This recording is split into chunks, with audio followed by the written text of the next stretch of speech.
여러분 안녕하세요. 네, 오늘은 인적성 검사를 대비를 어떻게 해야 되는지에 대해서 간략하게 설명드리겠습니다. 인적성 검사는 말이죠. 인성검사와 적성검사를 합쳐서 말하는 말이죠. 자, 인성검사와 적성을 볼 수 있는 방법, 사람의 뽑을 때 인성과 적성을 볼 수 있는 방법 여러 가지가 있는데요. 한 4가지 종류가 있습니다. 자, 하나씩 설명드리겠습니다. 자, 첫 번째 방법은 볼 수 있는 게 바이오 데이터를 보는 거죠. 솔직히 말씀드리면 학교 생활할 때 학교 생활기록부, 그리고 학교 다닐 때에 이야기했던 선생님들이 기록했던 인성들, 사항들, 그런 거를 살펴보는 거예요. 학교 다닐 때 학교 생활, 태도, 대인관계, 생활 방식, 이런 들의 생활기록부를 살펴보는 방식, 바이오 데이터를 보는 방식이 첫 번째 방식입니다. 두 번째 방식은 이제 인성검사라고 하는 방식입니다. 인성검사를 하면 이 사람의 기질이나 성향, 타고난 이 사람의 인성, 이런 것들을 측정할 수가 있습니다.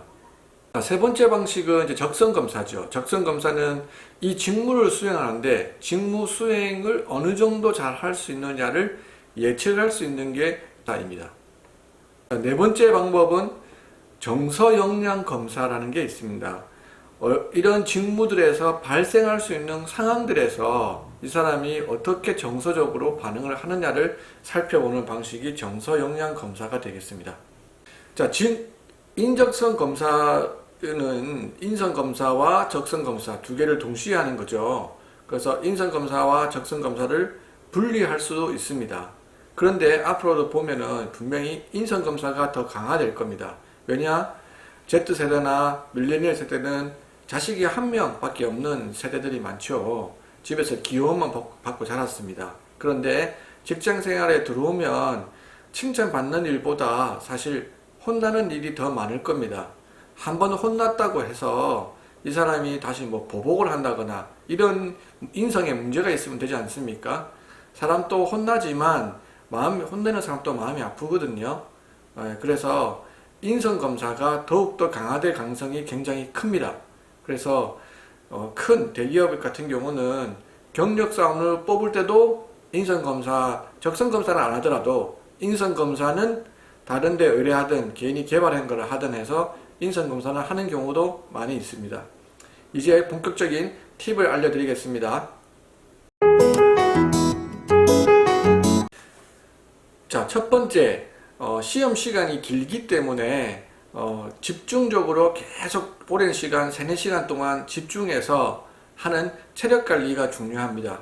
그래서 잠깐 쉴 타임에 커피도 마시고 이렇게 해서 3, 4시간 동안 집중해서 문제를 푸시기 바랍니다. 자, 두 번째, 모르는 문제를 계속 찍지 마십시오. 자, 인성검사를 하다 보면 적성검사도 마찬가지지만 하다 보면 비슷한 것을 묻는 듯한 문장이 반복적으로 물어보는 경우가 많이 있습니다. 그런데 그거를 그냥 찍어버리면 앞에서 말했던 답변과 뒤에서 말한 답변이 틀려질 수가 있거든요. 그럴 경우에 답변의 일관성이 굉장히 떨어지고 진실성이 떨어진다고 나옵니다. 그래서 찍지 마십시오. 풀 수 있는 만큼만 푸시고 한 어느 정도까지 한 70%에서 80% 정도까지 풀었다면 문제가 그렇게 큰 문제는 없거든요. 그거 가지고도 판별이 가능하기 때문에 모르는 문제를 끝까지 다 풀어야 되겠다 해서 찍으면 더 다시 시험을 봐야 될 문제가 생길 수 있습니다. 세 번째, 반드시 솔직하게 답변을 하십시오. 아까도 말씀드렸지만 비슷한 유형의 문장들이 계속 반복되기 때문에 이 문제에 대해서는 나의 진실이 아니고 내가 그랬으면 좋겠다 싶은 거를 하다 보면 다음 문제에서 계속 헷갈립니다. 그래서 나의 진짜 진심 어린 진실성으로 답변을 하셔야 반복되는 유형의 문제에도 일관성 있게 답변을 하실 수 있습니다. 책에 나와 있는 책을 계속 사서 스터디하는 것도 좋지만 인성검사는 대부분의 문제 유형이 비슷하다고 생각됩니다. 그래서 어떤 유형으로 나온다는 것을 파악을 해야 될 겁니다. 그리고 각 회사마다 강조하는 부분에서 조금씩 유형이 틀릴 수는 있습니다.